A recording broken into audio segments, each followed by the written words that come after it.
To adjust the vibration intensity for Galaxy Watch notification from Samsung Galaxy S24 Ultra, go to the app screen, find wearable app, and then tap it.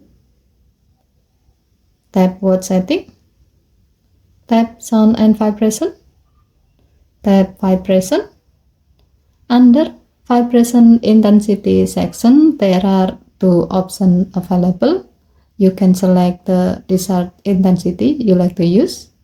As the example, we will select strong, so that the Galaxy Watch will vibrate more strongly when receiving calls or notification, helping you avoid missing notification. Moreover, when you are in a noisy environment, when it's harder to notify those notifications by hearing the sound. Okay, thank you for watching. Please help to like and subscribe. Have a nice day.